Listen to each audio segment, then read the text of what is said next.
আসসালামু আলাইকুম। স্বাগতম মহাগ্রন্থ আল কোরআনের ধারাবাহিক তাফসিরে। আজকে ইনশাআল্লাহ আমরা পবিত্র কোরআনের সূরা মায়দার ৩৫ নম্বর আয়াত নিয়ে আলোচনা করব।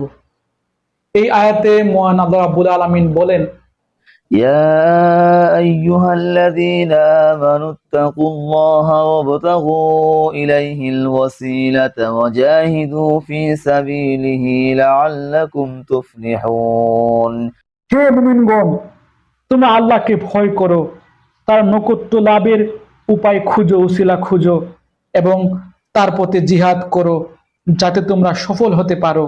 আলহামদুলিল্লাহ, চমৎকার একটি আয়াত। এই আয়াতে আল্লাহ রাব্বুল আলামিন আমাদেরকে তিনটি কাজের নির্দেশনা দিয়েছেন, যে নির্দেশনাগুলো মুমিন হওয়ার জন্য অপরিহার্য শর্ত। আর সেই নির্দেশনাগুলো হলো, এক, তাকওয়া অবলম্বন করো। তাকওয়া মানে শুধু ভয় নয়, বরং সচেতনভাবে আল্লাহর আদেশ মেনে চলা এবং গুনার কাজ থেকে নিজেকে বাঁচানো। এটি মানুষের চরিত্র, মন এবং চিন্তার গভীরে কাজ করে। আজকের মনোবিজ্ঞানও বলে আত্মনিয়ন্ত্রণ, সেলফ কন্ট্রোল জীবনের উন্নতির অপরিহার্য অংশ। আর এই আত্মনিয়ন্ত্রণ বা সেলফ কন্ট্রোলই তাকওয়া। এই তাকওয়া আমাদেরকে শিক্ষা দেয় একজন প্রকৃত মুমিন হতে, ভালো মানুষে পরিণত হতে। দুই, ওয়াসিলা খোঁজা। ওয়াসিলা অর্থ আল্লাহর নৈকট্য লাভের উপায় খোঁজা।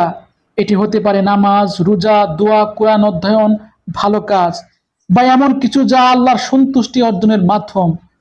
আমরা অনেক সময় শুধু দোয়া করি, কিন্তু আমলের মাধ্যমে আল্লাহর দিকে এগিয়ে যাই না। এই আয়াত আমাদের বলে দেয়, কেবল চাইলেই হবে না, দোয়া করলেই হবে না, কাজ করতে হবে, কাজের দিকে এগিয়ে যেতে হবে। তিন, জিহাদ করো আল্লাহর রাস্তায়। জিহাদ শুধু যুদ্ধ নয়, এটি হতে পারে নিজের নফসের বিরুদ্ধে লড়াই, অন্যায়ের বিরুদ্ধে কথা বলা, সত্য প্রতিষ্ঠার জন্য চেষ্টা করা অথবা জ্ঞান অর্জন ও প্রচারের পরিশ্রম করা। প্রত্যেক মুমিনের জীবনে কোনো না কোনো রকমের জিহাদ থাকা দরকার, সংগ্রাম থাকা দরকার। আর এই সংগ্রামের মূল উদ্দেশ্যই আল্লাহর দিকে এগিয়ে যাওয়া, আল্লাহর পথে থাকা, আল্লাহর পথকে পরিষ্কার করে পৃথিবীকে শান্তির পৃথিবীতে পরিণত করা। সুতরাং আসুন আমরা আল্লাহকে পাওয়ার জন্য, আল্লাহর সন্তুষ্টি অর্জনের জন্য, সফল মানুষে পরিণত হওয়ার জন্য নিজের অন্তরে আল্লাহর ভয় জাগ্রত করি। আল্লাহকে পাওয়ার জন্য, আল্লাহকে সন্তুষ্ট করার জন্য সৎকর্মের মাধ্যমে ওসিলা খুঁজি এবং আল্লাহর দিন পৃথিবীতে বিজয় করার জন্য জিহাদে অংশগ্রহণ করি। আল্লাহ রাব্বুল আলামিন আমাকে সহ আপনাদের সবাইকে আজকের আলোচ্য তিনটি গুণ, তিনটি বৈশিষ্ট্য অর্জন করার তৌফিক দান করুন। এই প্রত্যাশা যেখানে শেষ করছি। ধন্যবাদ।